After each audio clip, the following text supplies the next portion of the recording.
Hello, my friends, and welcome to the Space Game Junkie podcast. I, as always, am your co-host, Brian, and joining us, as always, is your co-host, Jim. Space things. Yes. And your co-host, Spaz. Hello. Hunter is going to be on a short sabbatical for a month or so. He is moving again. He just moved like a couple of years ago, and now he's moving again. That moving sucks. So that boy's a mover. Our hearts go out to him because moving is the worst. Well, the moving's not bad. It's the packing and unpacking. But yeah, that's part of the whole process. Though. Yeah. I don't know what's worse, the packing or the unpacking.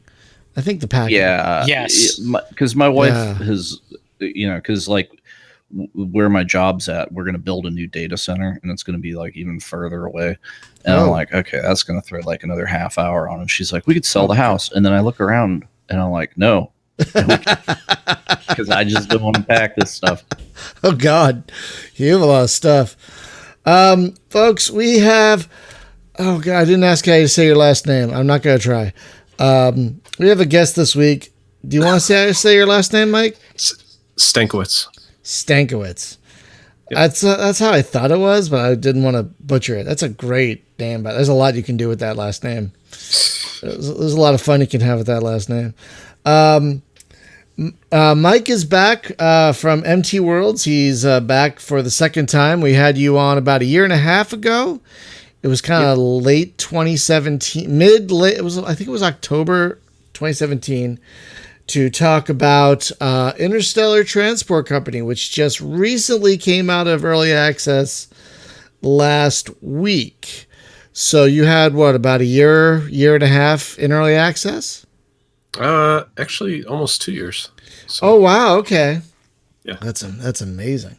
Oh crap, I forgot we have some news to get on. So I've been doing the news lately, folks. I've been really busy, sorry, but let me just throw a few things out at you real quick before we continue. X4 Foundation's got a massive patch today. I think the patch notes have like about 200 to 300 items, fixes and additions and stuff. Huge. So it works now. I don't know yet. I'm going to have to try. Is that game good? I haven't actually been able to play anything in let me get back to you. Keep waiting. Keep waiting until we sign off on it. The thing about EgoSoft games is they're full of ambition, but you need to let it sit in the oven a bit to really simmer, to really get it right. So the next piece of news is Star Sector. It's crawling closer to 1.0. They just had 0.9.1a, which I really hope we don't get another 10 years of like 0.9.2b. Type of thing before this thing finally comes out. But he doesn't release very often, so that's big news. Apparently, colonies are what got the big upgrade in that update. Sunless Skies got a complete revamp called Wayfarer. It revamped pretty much the entire game. New character you can employ and everything. Huge update. Between the Stars hit early access today on Steam. That was on Kickstarter for a while, and that just hit early access today. And the folks behind Trine announced Starbase today, which is kind of a massively multiplayer space engineers where you play a robot thing. That's apparently coming out later this year. Apparently, like out of nowhere. So those are the big slices of news. Some of that I would have told you last week if we didn't have an issue last week, so we didn't have a podcast last week. Apologize for that, but we have a podcast now. What's going on this week?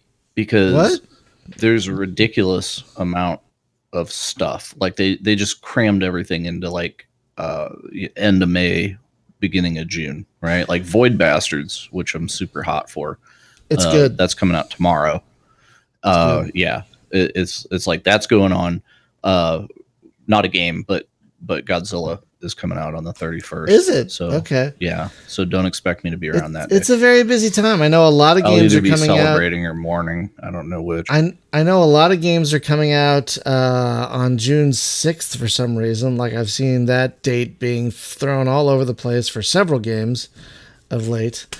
So yeah, very busy time right now. There's very like strange. a ton of stuff. I had a list, but I can't find it right now. But it's like a lot of stuff. Yeah, and John Wick just came out finally. Find. What was that? So what? I said too big to find. Too big. No, it's actually discoverability is a problem, you know. Oh well, god, it's actually that Steam's coming soon list sucks because it's pretty bad. Jumbles shit out of order. It's like it makes no sense. Like today, tomorrow, quarter three, today, exactly. tomorrow, quarter 4, 2019, today, tomorrow. Like what the fuck? There's a little secret to that. It's because stuff gets updated on the back end, and so it's sort of when people update stuff on the back end, even though it's not necessarily live yet, it can throw it up there into the coming soon because, hey, there's been a change to the store base. Yeah. Well, Barotrauma, that's the other one that's like big. Yeah. I'm super hot. That's a Thursday night game. Which one was that? It's kind of like Space Station 13, but you're in a submarine under the ocean or under the ice. Trauma? No, it's in space. Well, yeah, but it's in space. What's on it called? Europa. So you're in the under the ice ocean. Barotrauma. Yeah. Barotrauma? Yeah, like barometric trauma. Jeez. Yeah. So how have I not it is literally a space submarine, and there's up to 16 players. Oh God. Well, on this sub. That's a Thursday night. Yeah. Anyway. Yeah, the moment that I knew that this was the game is when I saw that one of the characters is the clown and he's got the little horn and it's just like so much Space Station 13 happening. Oh, this looks amazing. Okay, I'm wishlisting this.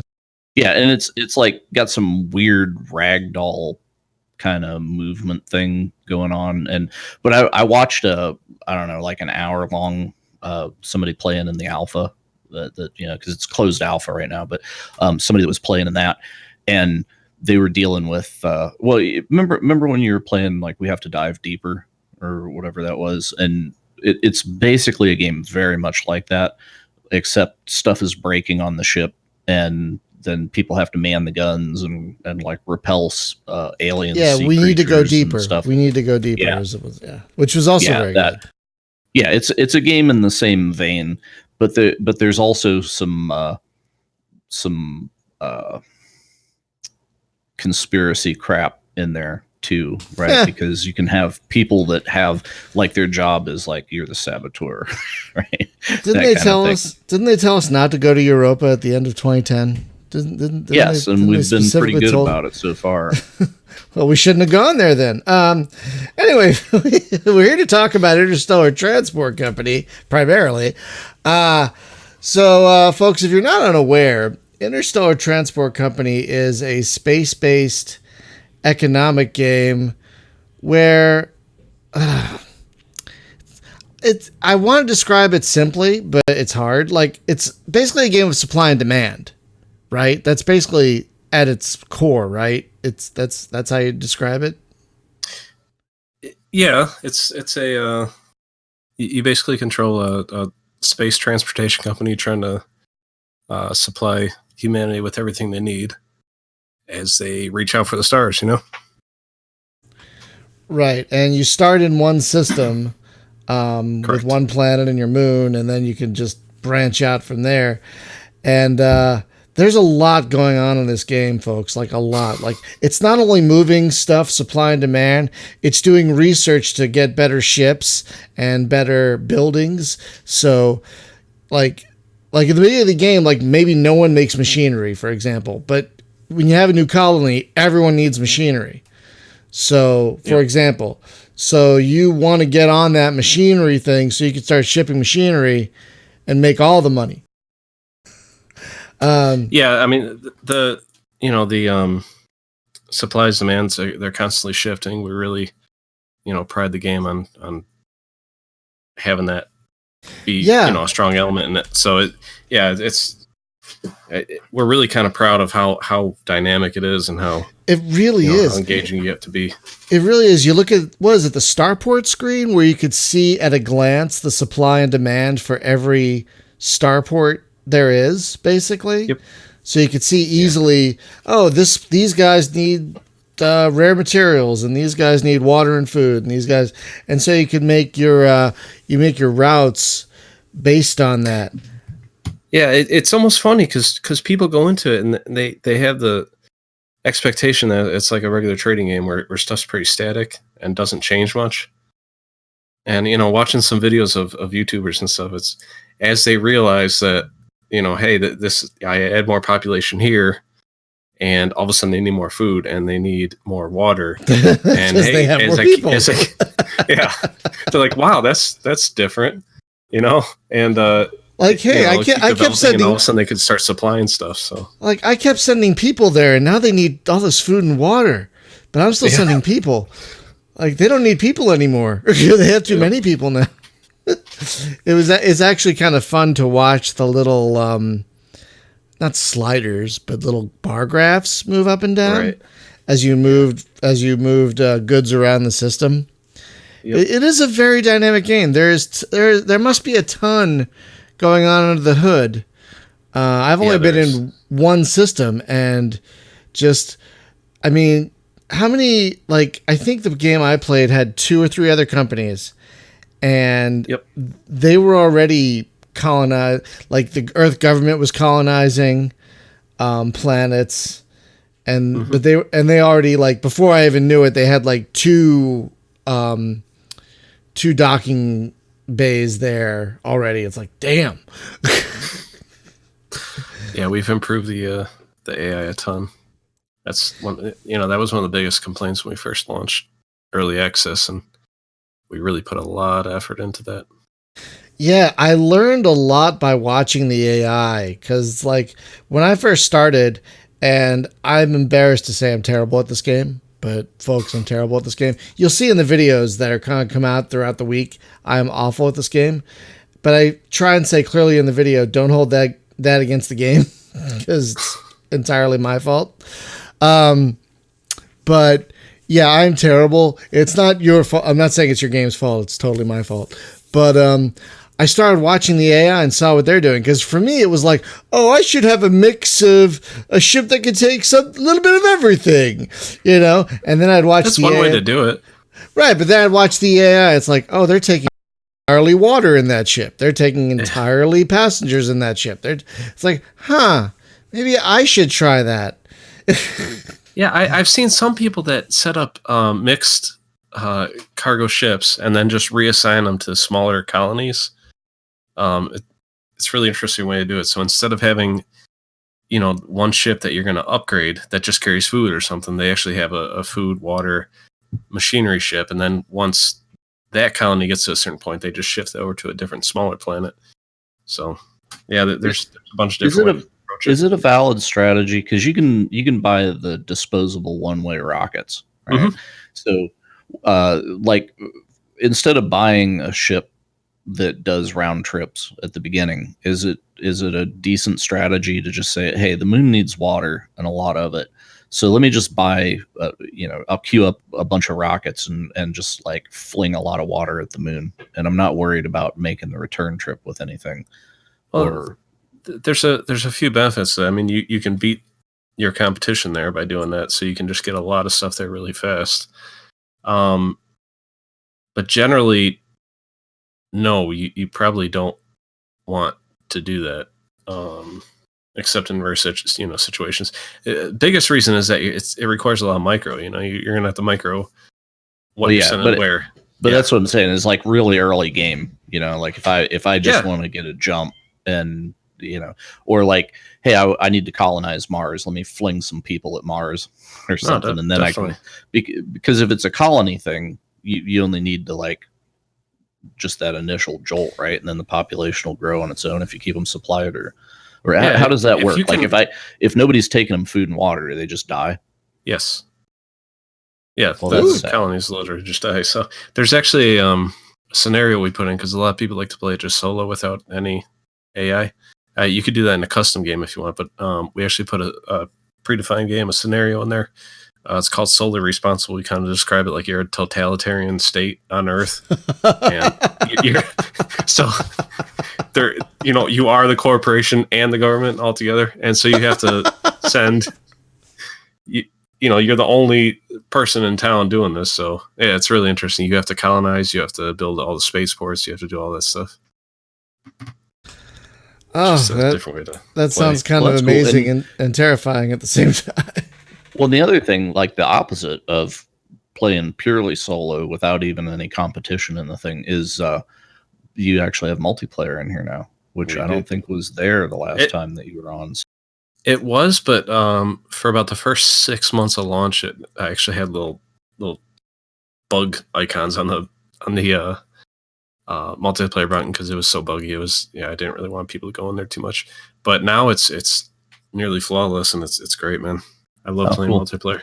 So can you set that up like it's humans only and all the AIs out, or can you actually control like, hey, there'll be so many AIs in the mix? Yeah, you can control it. It's just like a custom game setup. It actually uses the same screens and everything. So you can control how many AIs you want in there, how much money you guys start with, how much, what the difficulty level is. So how do you handle save game stuff? Is it like one person hosts, so they save the game, and then if let's say somebody disconnects and then wants to rejoin, or whatever. We actually do have just pause if somebody drops. Yeah, so we take cues from like Paradox games as far as that goes.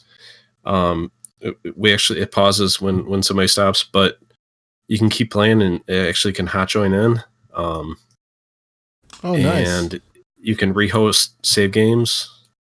I'm not sure if another person can host. I know we're having some issues with that, but I know at least that the original host can host the game. Same people could join in. You have no issues. People do that all the time. So what was your multiplayer struggle? Was it the sync stuff? Because like even Stellaris still like has sync stuff. So I figure that's probably got to. No, not so much sync. It was I mean, it was sync, but we don't really. I don't think we handle multiplayer the same way Paradox does, because they always seem to have sync issues and people are days behind and stuff like that. We send out things individually, and they're on their own, streams as far as their own ordering channels and everything. So we were having issues with like ships being, they're like jerking around when they're moving. We couldn't get the interpolation right between packets. That was probably the biggest issue. Obviously, like hot joining, rehost, all that stuff was a big problem. Yeah, there's a bunch of challenges there, but we went into it from the beginning knowing that we wanted multiplayer because, I mean, really, that's the only way I play any game now. I don't sit down and play a single player game myself anymore. Yeah, any game I'm going to play with my friends, and that's so I knew. Yeah, because it's kind of like this game. Well, spiritual successor to Space Bucks in a way. And if people aren't familiar with that, think Railroad Tycoon in space. Was kind of what's going on, and it's just like you're connecting resources to places that need them, and then you can like build an industry there, supply that'll make things, and then you carry them where that needs to go. And one thing that I really liked actually is that you have a tutorial video up on YouTube where you show everything, and honestly, I feel that is a good sales thing. Right. Because it's like if somebody wants, I end up watching a lot of Let's Plays. Right. And it's just like, hey, this game, came out. I don't know anything about it.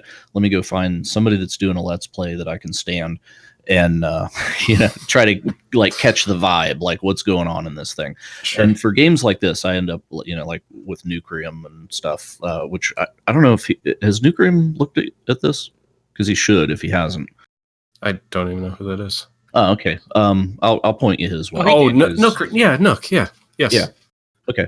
Yeah, he did a few videos when it first came out in EA, and he did one right at launch. I'm not sure if he's going to do another one though. All right, so yeah, you might want to tickle him again because his audience is basically your audience. He just did it just a day or so ago.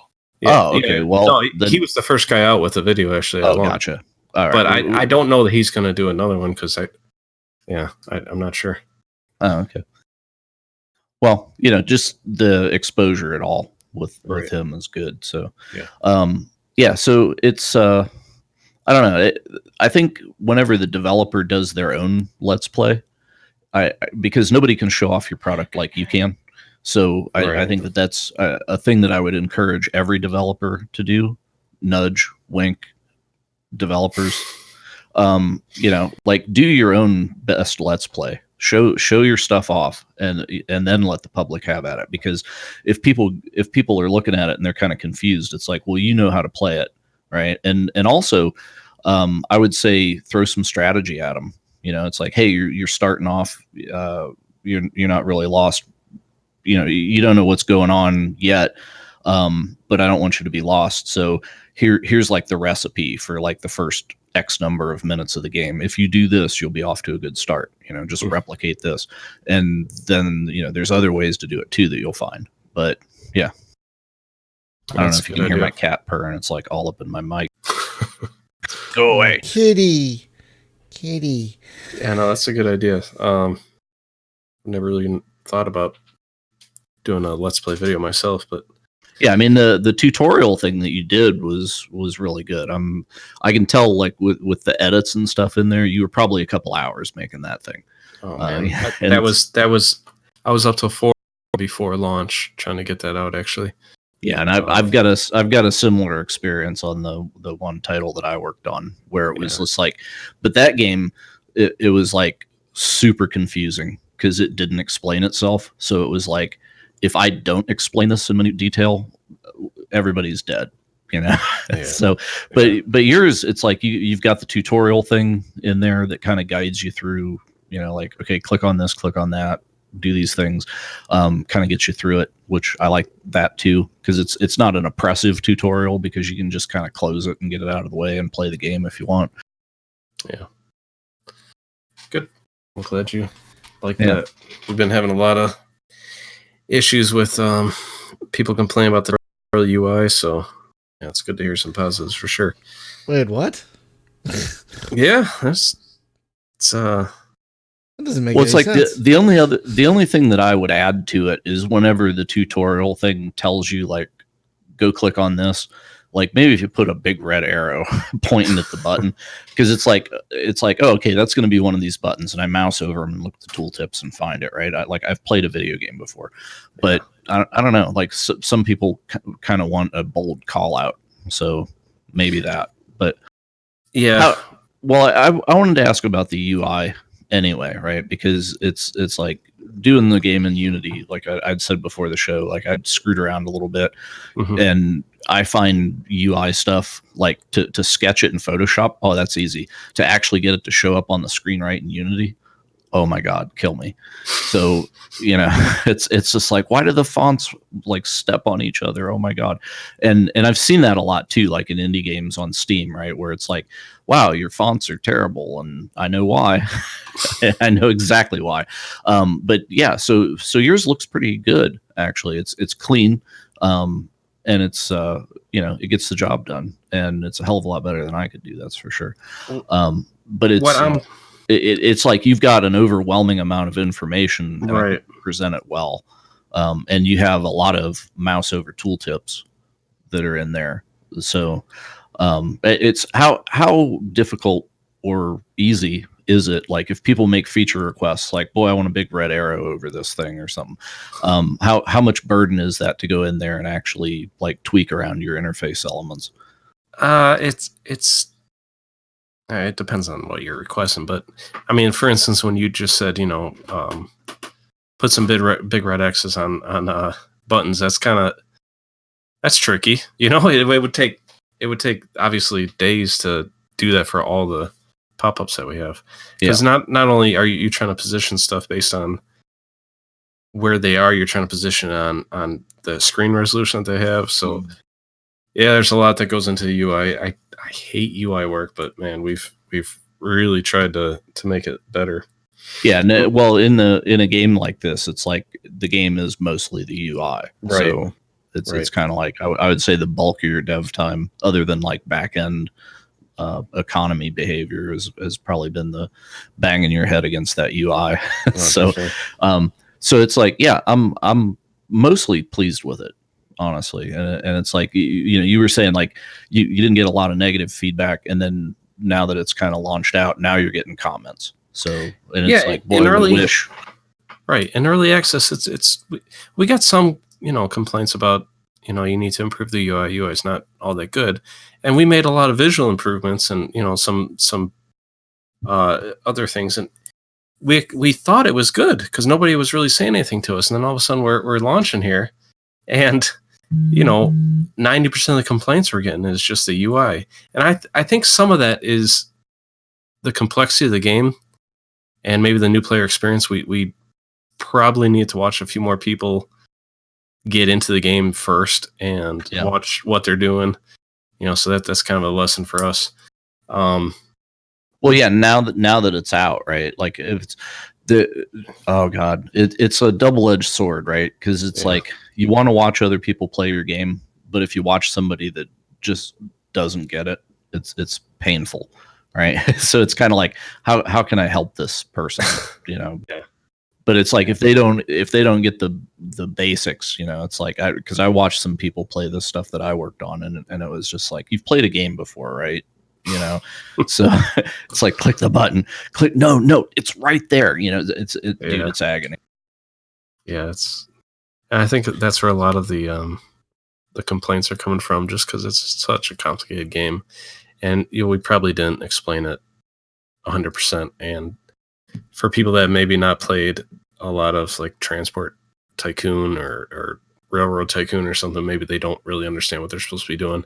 Yeah. So, well, and that's the thing too, because you're bringing that kind of game to an audience that maybe people that are into sci-fi games or whatever, or like people that played, say, Off-World Trading Company, right? And they're like, oh, I want something like that, but this is like shipping stuff. So, and the leap from that to yours, hey, can you put a stock market in for me? That would be great. Oh gosh, how soon can you have are you saying like? Oh God, we've had a lot of requests for it. Actually, are you saying something Seriously? like Off-World Trading Company, or more like Railroad Tycoon style?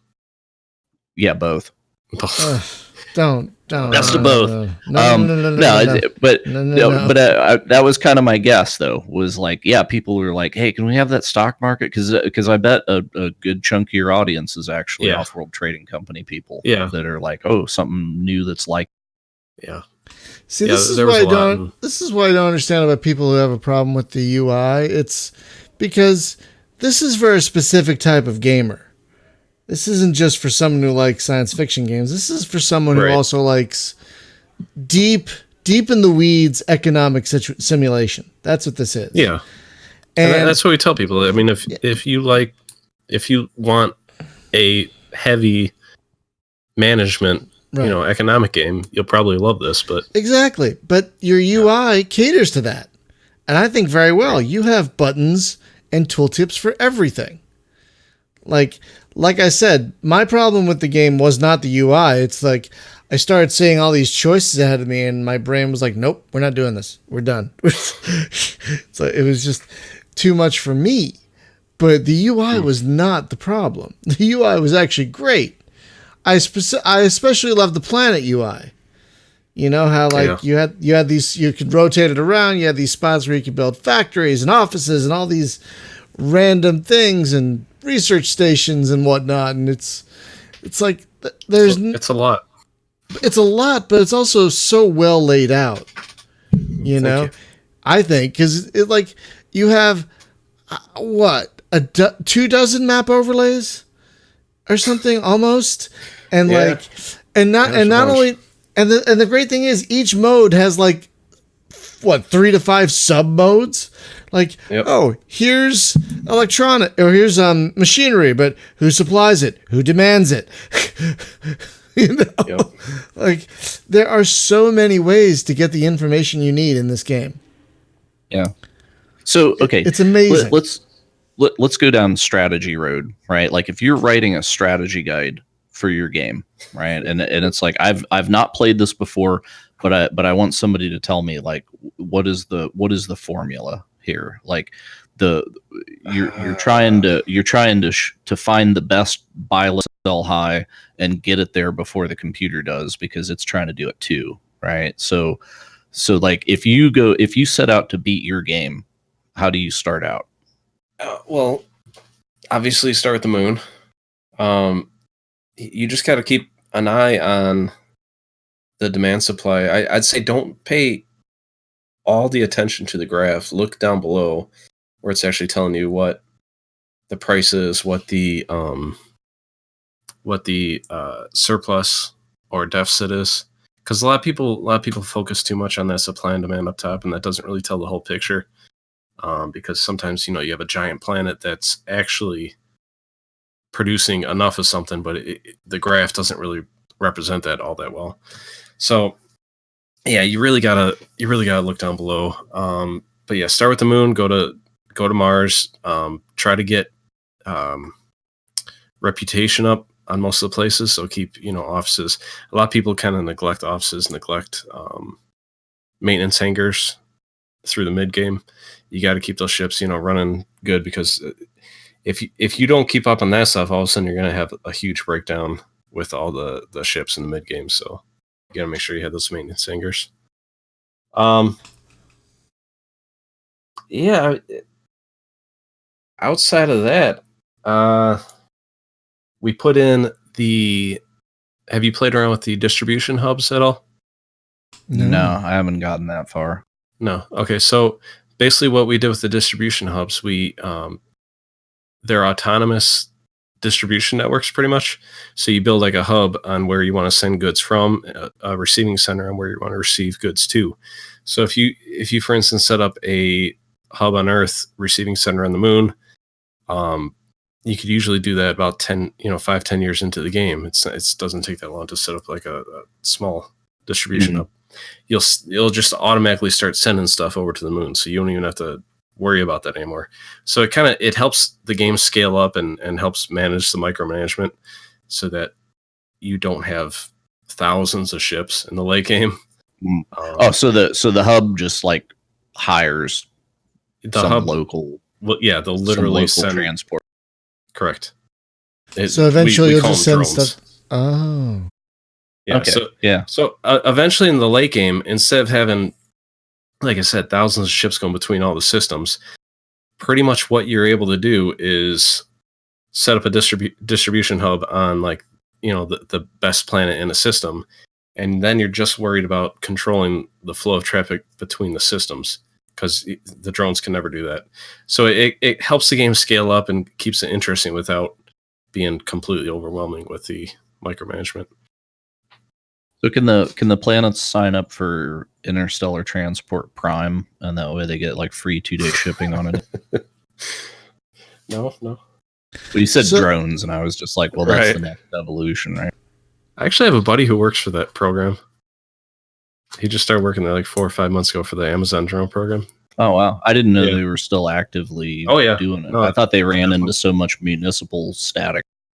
No, it sounds like they're going full steam ahead on it, just probably working through legal issues still. Oh, cool.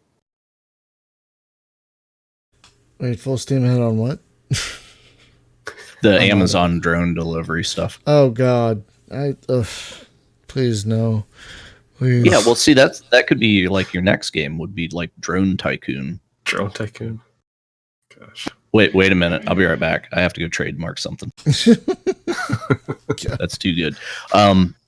Yeah. So, do you get to a strategy point where it's because you can have a ship like wait until it's got a full load of cargo before it flies somewhere, which I would think, well, why not? But if you could make 2 trips while you wait on that cargo to fill up, depending on like how much the planet produces per tick or whatever. So my other thought in that is like, well, if you had a hub, let's say on Earth, right? Mm-hmm. I build warehouses, and then I bring stuff that Mars needs from the moon. Instead of going from the moon to Mars and back, I actually just ship it quickly from the moon to Earth, and it sits in the warehouse. And then when that ship makes the long trip out to Mars and comes back, it's probably full by then. Yeah. Whereas if I just made a trip to the moon, then No, definitely. You can warehouse things.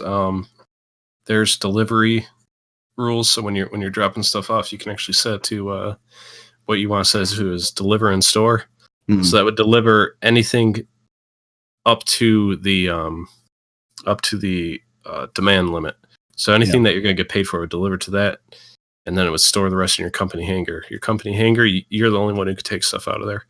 So I see this a lot in if you're delivering out to like all the Jupiter moons, you'll set up one moon as like the warehousing planet, deliver all your stuff there, do deliver in store, and then have like a level 1 hub that will just distribute everything to all the different moons there. Oh, that's cool. Yeah, because what I was thinking, I wasn't even aware of the hub stuff. I was just thinking like, well, you have one big ship that hauls it there, and then all your little ships that do your municipal hauling or whatever. Also, like if you were going somewhere and you would have to divert to go drop cargo, but you don't want to do that, then you could actually warehouse it halfway and then have some other ship just run that loop, and then you don't have to screw around with like having one ship like run all over the damn place. Yeah, that'd be one way to do it. I mean, obviously it only, would really come into effect when you have huge shipments. Yeah. Well, see, the other game, have you messed around with Helium Rain? I have not. I know you guys mentioned that last time, but no. Yeah. Well, they're finally, I think they're done with it at this point. Yeah, they're done with updates. No updates are forthcoming. No content forthcoming. Okay, because it's the thing of like Helium Rain is also a very shipping heavy game, but it's got like some combat stuff going on and like station building and that too. But it's like the root of the game is like supply and demand around a solar system again. Mm-hmm. And the deal that they have is very much kind of what you're doing, where it's like, okay, set a destination, load this, unload that, and then the next hop, load this, unload that. So you have to kind of plot, what's going on. And then when you hit go, that fleet of ships, because you can have multiple ships that just travel together and follow the same orders. But that fleet of ships will just continue to loop that until you tell them to do otherwise. So you got to kind of keep an eye on the price charts and stuff, where your AI kind of automates that to a better degree. But it was a UI struggle there of like trying. They just chose a different path of doing it. Right. It's a really different path. But it's like I could get confused in the UI there while I was trying to like decide what I was doing with a route, where here I don't get that so much because there's enough visual representation and I can jump back and forth really easy, and the camera snaps to what I'm looking at. So it's I don't know, I find the trading easier here. Good. The combat's better there because you don't have any, but which have people asked for that, like, dude, where's the pirates? I need pirates. We actually planned on it in early access. There are pirates. That is the thing. So if your system security rating is low, you usually see it in new systems, but if the security rating is low, you actually have pirate attacks on your ships and they'll steal stuff. Yeah, so but you're just a victim there, right? You can't defend yourself against. No, you just build security stations. That's the only thing you can do, and then you have to keep the security stations supplied with weaponry. But otherwise, no. I mean, there's no combat, and actually, we had it planned in early access to add in like different nations and stuff, and politics and everything else. And we were brainstorming on it for months and months and months, just trying to think of a way that would actually improve the game, and we just could not find anything that it would really help with. We just found that it would convolute the game, and it'd be like, oh god, more stuff. Yeah, exactly. And then you'd have to worry about embargoes, because one of the big features we were thinking was like, one country would be embargoing something from the other one, so you couldn't trade it there. So then you'd have to micromanage your routes to divert everything. It just seemed like it would totally take away from what we were trying to do. Yeah. So even though people are crying all over for it, we just scrapped it. Yeah. So, but what's up with the reputation system on the planets? Is it just like they like you more if you continue to supply them in a timely manner, or what do you do to make them happy? That's basically it. The biggest thing you do is make them happy is build an office there. So it's kind of simplistic, but you need an office there to improve your reputation. Next, you want to make sure that you're picking up their goods, delivering their goods. So it looks at who is the most impactful on that planet and gives you a rating. So actually, if you like mouse over the reputation, it gives a breakdown of like the last 360 days on what the reputations, changes that happen to your company were on that planet. So it gives you a little more information. But yeah, you definitely want to pick up, deliver stuff, keep the office. It punishes you if you like strand passengers. So if a passenger's there for more than a year, they'll actually just go away. So whoever has the biggest influence on the country or on the planet, it'll punish that person the most. So yeah, there's a lot that goes into the reputation. Is it kind of like first come gets the fare? Like whoever shows up there with a passenger ship gets them, or are they going to actually wait for you if they booked? You cannot pick up. Gosh,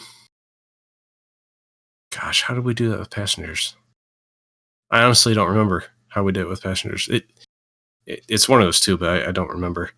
But I know for cargo, like you can never pick up 100% of the cargo if you don't have 100% reputation. Okay. So yeah, so it'll give it to other companies first, and then also you get better prices when you deliver stuff to a higher reputation planet. So that's another incentive. And you can't build all the buildings on the planet. You can't take up all the spots on the planet. You can't take up all the gates if you don't have high enough reputation. Oh, so if you like rent out all the gates, then you just lock your competition out. That you could do that temporarily until the spaceport is updated. Yep. Eventually, the Earth government or one of the companies will just update the spaceport and grab a gate. Oh, okay. Yeah, because I'm looking at Earth right now, and I'm like, boy, there's a lot of gates on there. I don't imagine affording, You can go over to Mars, monopolizing that. Yeah, if you head over to Mars, there's only 2 gates. You just buy those up. But then, yeah, that's true. Yeah, but that adds up every month. That's the problem with buying all those gates. It's pretty cheap. It's pretty cheap with Mars, but they'll quickly upgrade it. It doesn't really matter. Yeah, I hate having loans, so I try and pay off the loan that you start the game with. Unless you don't. If you play on easy, you don't have a loan, if I recall correctly, right? But I tried normal, and you had a loan, and I paid that off as early as I could, and that was not the best idea. Honestly, that was not to pay it off.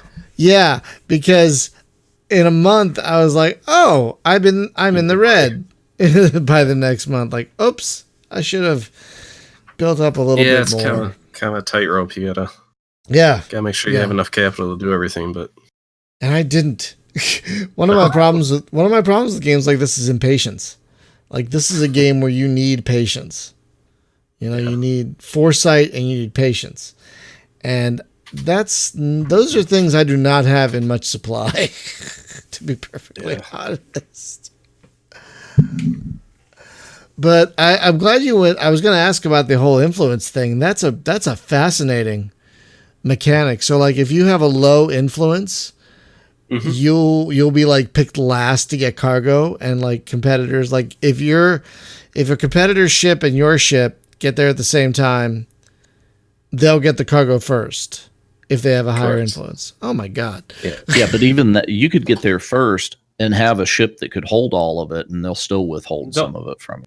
Yeah, you can't pick up 100%, but yeah, you'll still be able to get it, but you can't get everything that is available. So if you're the only show in town and you don't have a good reputation, they're just not ever gonna give you everything that they have to pick up.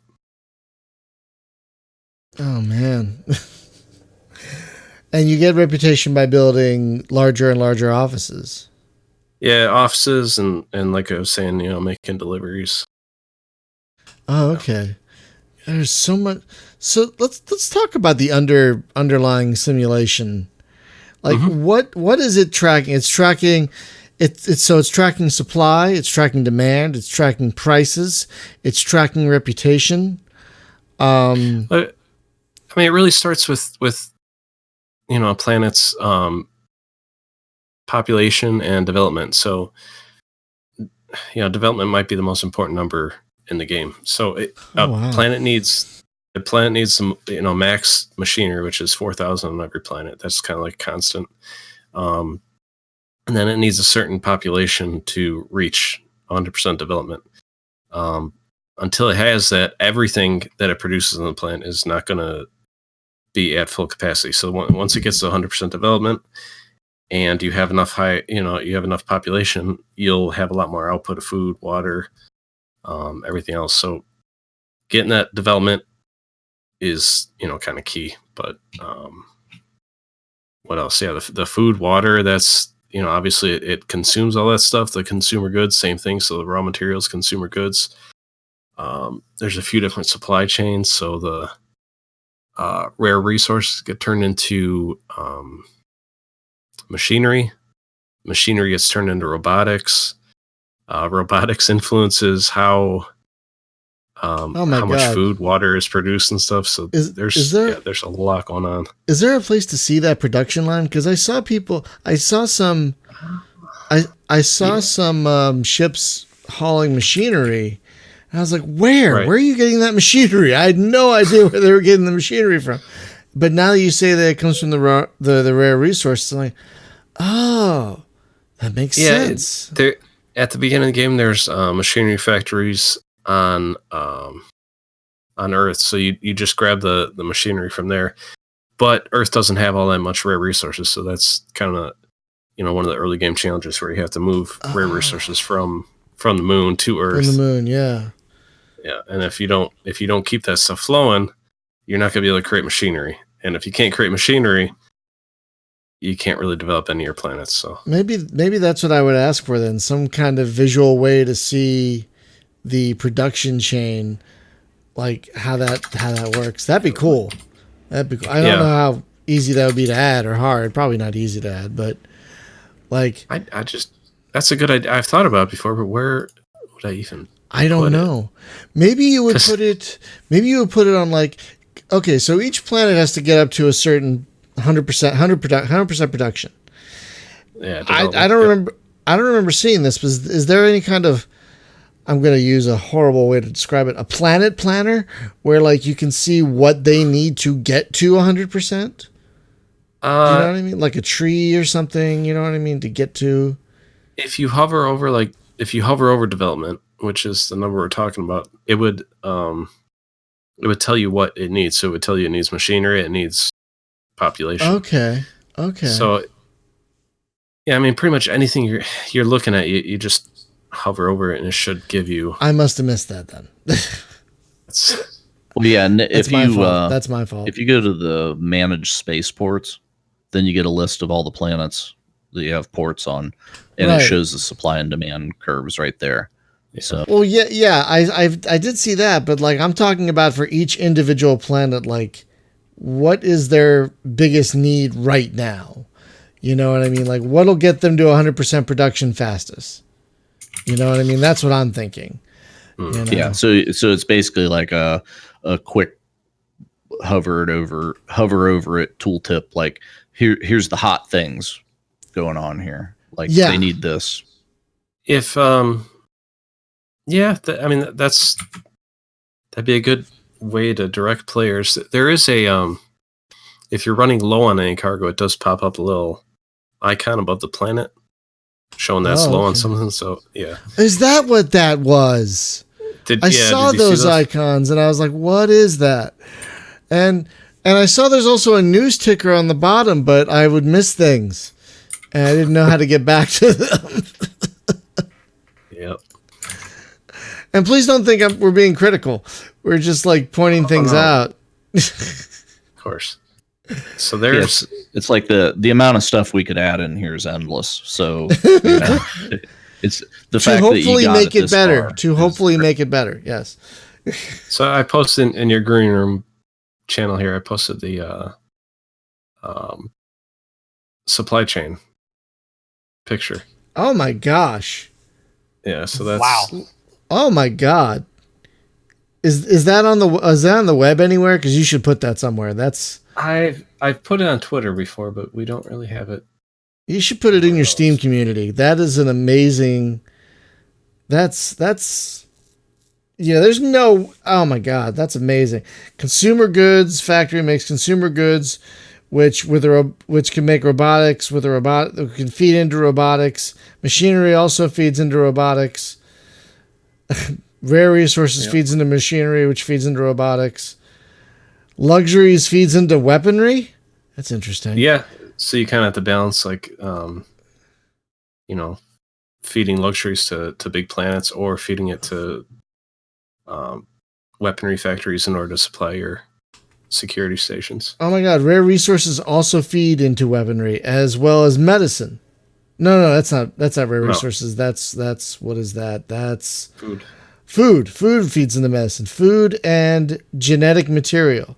Oh my god. I've put that into our stream chat for those who are interested. That is astounding. Nice. Yeah, you should put that in a guide thing or something on your Steam community where people can see that, because that kind of visual, like I see that, I'm like, oh my god, that makes things so much clearer. That's amazing. or maybe just have it. Is it in the game somewhere that I can just pull up the? Yeah, so if that was like a full screen thing, or let's say like here's a list of all the things that I could possibly make, and I click on it, and then it shows me like, okay, here's the list of things that I need to do that. And then if I click on one of those components, then it could snap me on the map to here's the closest, cheapest place to get it.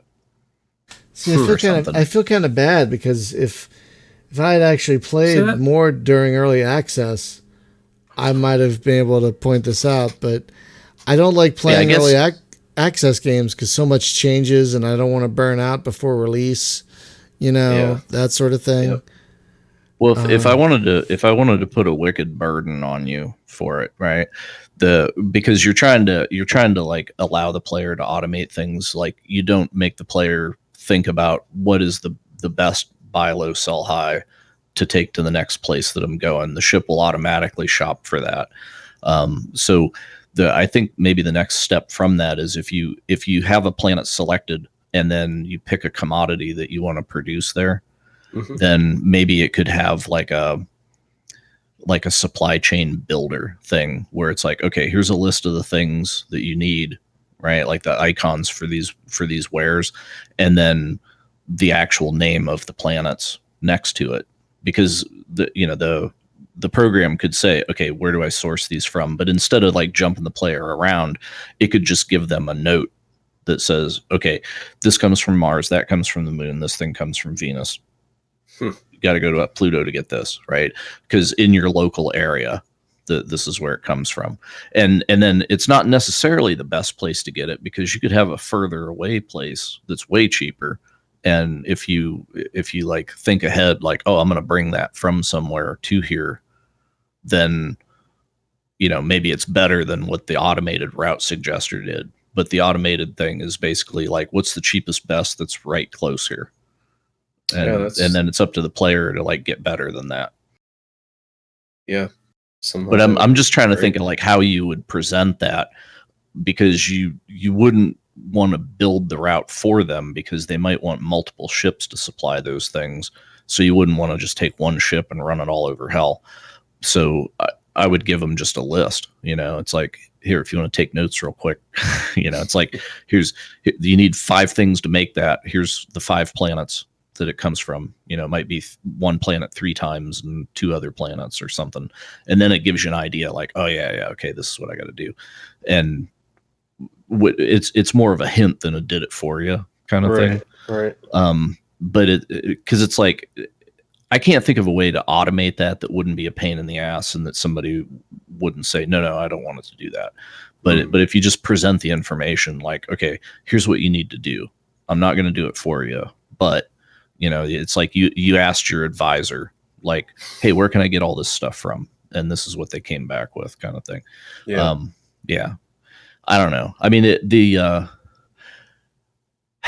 to that end, maybe if you gave the player a notepad, like the ability to just hang sticky notes on the screen or something, and then you could just like barf that right into a note, and that way they've got it, so they don't have to stay in that screen to see it, and they don't have to write it down. It's just like it goes into some kind of just text log thing that the player could edit. That sounds a little bit like in Space Rangers. There would be, when new notes pop up for you, you can pin it so that it stays there for a while.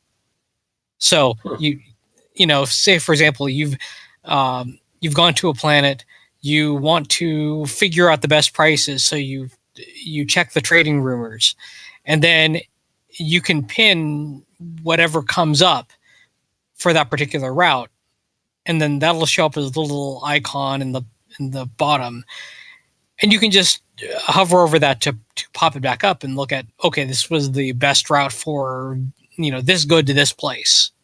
Right. And I can run that route. Yeah, I don't know how. Like I said, I told you how poor my experience was with trying to do UI in Unity, but I'm looking at the buttons at the top of the screen. Sure. Right. And there's the one button there that kind of looks like a notepad already, but it's actually your finance report. Ledger, but it makes me think, like, if there was a sticky note button up there that I'd click, and then it would just like, kind of like how you, or you could do it like how you summon the stock ticker, not the stock ticker, the news ticker from the bottom. Mm-hmm. Right. Between the news ticker and the edge of the screen, if you had like another arrow down there that I could click on, and that actually pulled up Notepad, right? And then I could write in there or whatever. Or if I asked the game, like, give me tips about this route stuff, it could just barf it right into that Notepad, like at the bottom of it or something. But then, I mean, yeah, you're making a text editor in the thing at that point. That's not fun. But I'm trying to think of, like, how would I solve that problem? I play multi-monitor. I got another screen open here. I can write that crap down, but it doesn't accomplish the thing of, like, if you're going to give the player a wallop of information about, like, hey, here's the places you need to go to source these things, you have to give them some way to actually preserve and look at that. And because if it's just there for the moment, and then it's like, oh, I hope you wrote that down, all right, it's gone, then that doesn't really do it. But I don't know. I would have to I'd have to work too hard to solve that. But the only thing I can think is, like, if you just had like a persistent tooltip thing down there, it's like, I asked for this report, it generated it, and it stays pinned down there till I delete it, and maybe I have like a list of them or something. Yeah, that's interesting. Might have to put some thought into something like that for sure. Yeah, I mean, it's like I'll flesh it out a little bit after this, and just kind of think, like, how would I actually do that wouldn't be a complete pain in the ass. Yeah, maybe it'll help you along. But yeah, because it's like, here at Space Game Junkie, we're all about making your job harder. That's what we do. It's another service we provide. I mean, we're definitely getting some complaints about the UI, so we're listening to everybody about it for sure. Well, so whenever you're doing the map filter thing, like we were talking about, like, hey, I need to find this commodity, right? Right.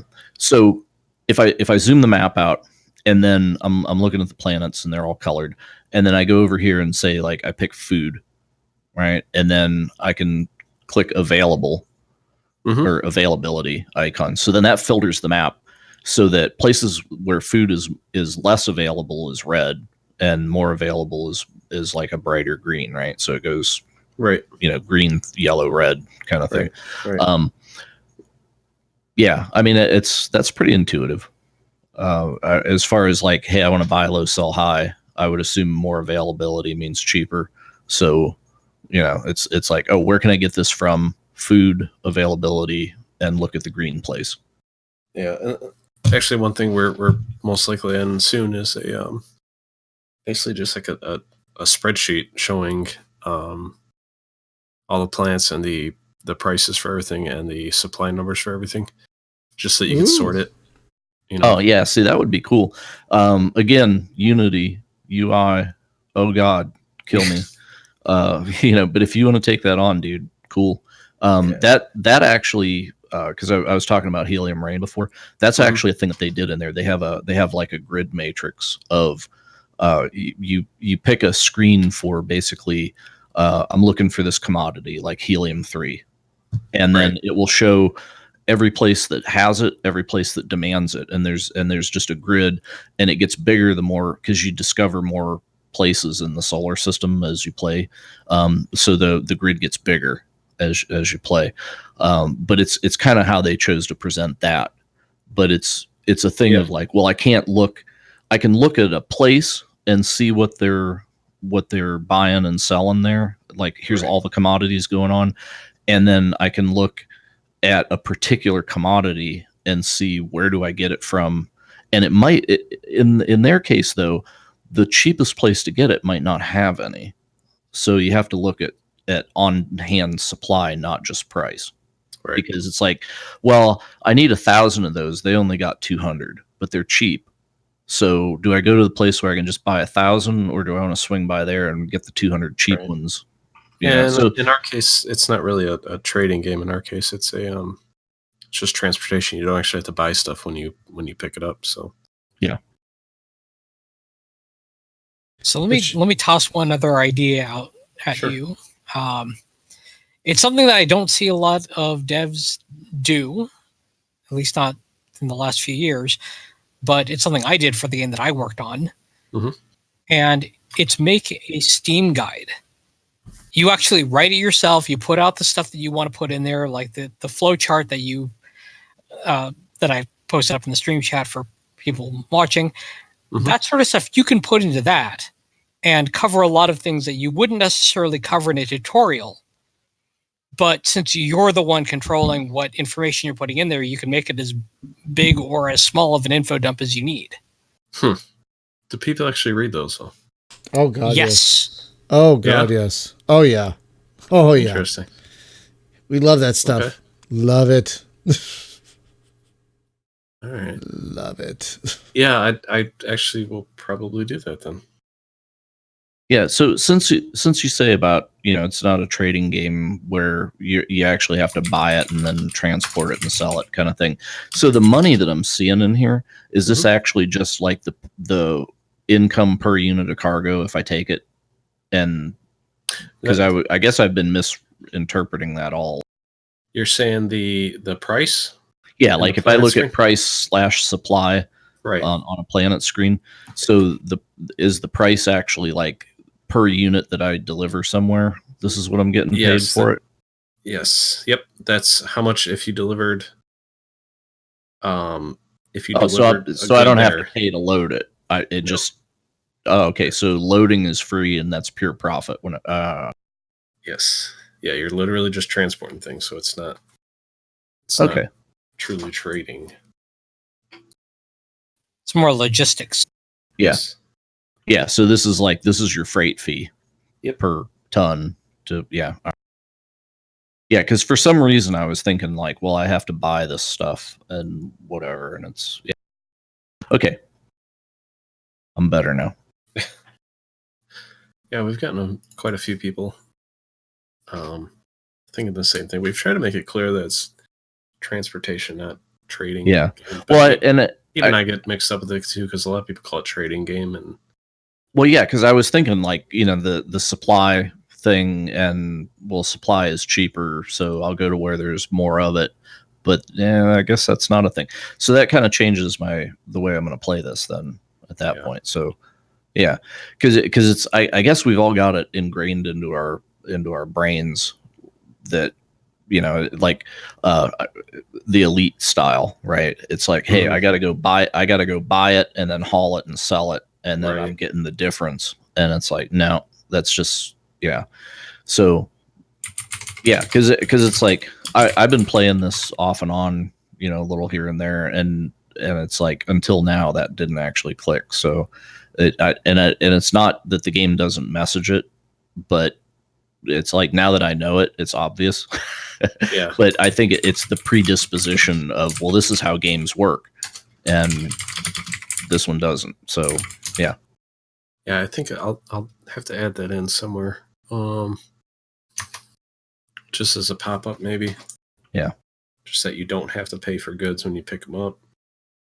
The price you see is the delivery price. I'm not sure.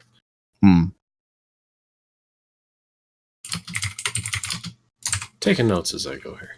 That's good. We try and be very constructive here. Yeah, that's helpful. Well, folks, it is time. We do need to start wrapping up. We do have a hard stop in a few minutes. So Mike, before we wrap up, what are the what's coming next for Interstellar Transport Company? We're definitely doing UI work. So we're kind of listening to everybody right now. We don't really that we're following. We're going to try to listen to everybody, see what they want. I know something like warp gates. That's something that we're probably going to do at some point here. So you could actually set up just warp gates between the two systems instead of having to, transport things or having to actually move a ship slowly between the systems. So that's one thing. We're also doing like interstellar obstacles, like some like black holes between, some systems at some point. So you have to kind of go around it. Stock market might be something that we're doing, but outside of that, we're open to suggestions right now, and we're just kind of focusing on, new player experience right now. Yeah, because the stock market thing, like how what's the end game, right? Like how do I actually win? Right. Yeah, there really is no end game, and I mean. Because the stock market thing might give you the end game where it's like, okay, I put those dudes out of business, so I don't have to deal with them anymore. I got all their ships, I took their routes, but that's also the thing of like, if you do that wrong, that could be the kiss of death financially, because you might take on something you can't afford or mentally can't afford. It's like, oh God, I tripled my size, I'm dead now. Yeah. I don't know that we'll have a stock market work like that.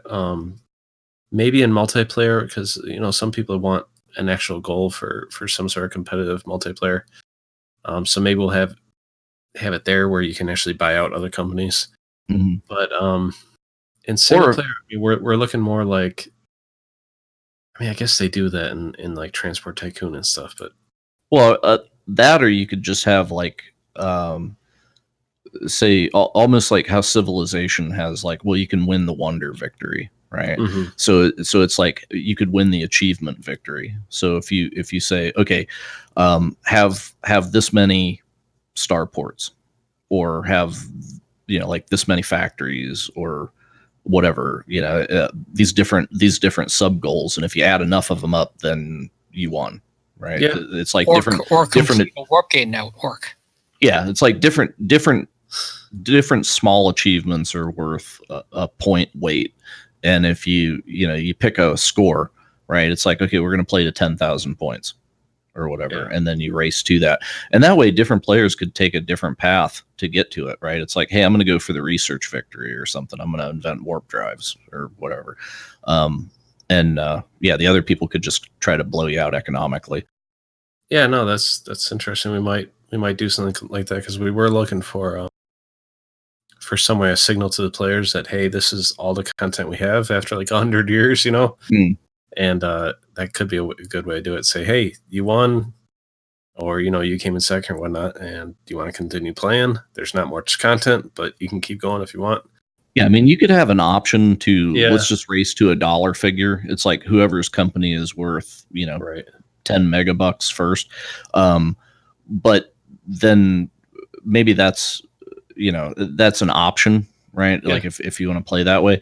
But then if you did like, okay, accomplish X number of points worth of stuff, then it's not just a money focused thing. It's okay, I had to do shit with the money, not just make the money and bank it. So yeah.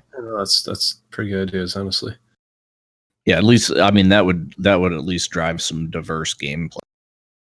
Yep. Not just a race to max profit.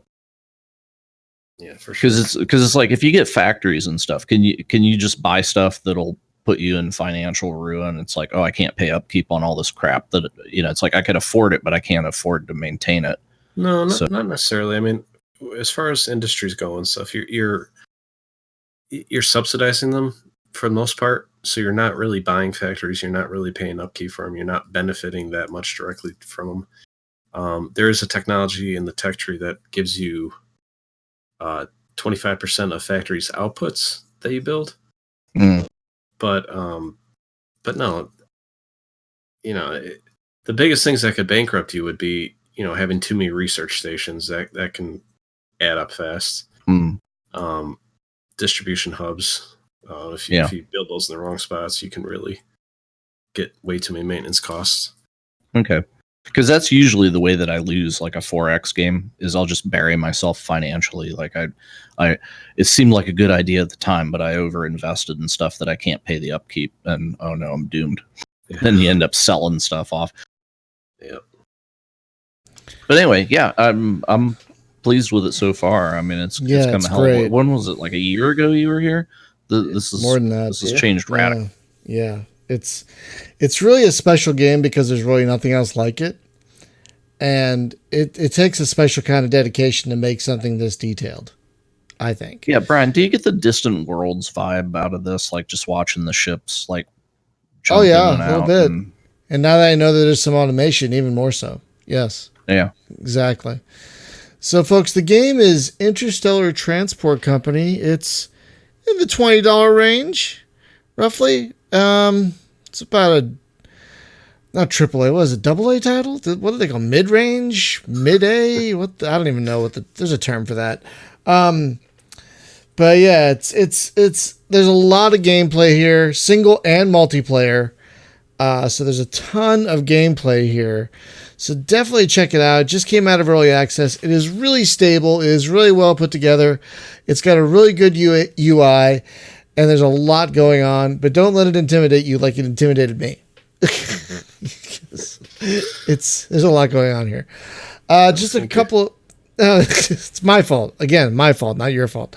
Just a couple quick programming notes before we wrap up. Thursday night for the LAN party, we are returning to Dead Effect 2.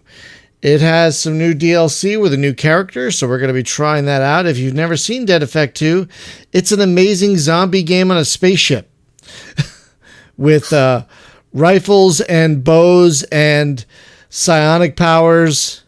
And one of the great. There's also a VR version in which you can dual wield.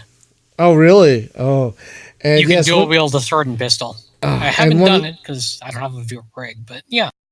And one of the greatest video game characters of all time, whose name is Minikin. He is wonderful. We love Minikin. We love Minikin. Next week on the show, unless something changes, we should be talking PAX Nova, the new 4X game from Grey Wolf Entertainment. They did Dawn of Andromeda a couple of years ago. And they're back with a 4X that's a mix of planet and space stuff. It's actually pretty good in early access right now. It's got a lot going for it. So, Mike, I want to thank you again for coming on the show and talking to us about this game. It is great. Thank you. You sold a lot of copies, and we hope you sell a lot more. Congratulations on that. Thanks. So, folks, thank you so much for watching and for listening, and we will see you next time. Have a great one, everyone. Bye-bye.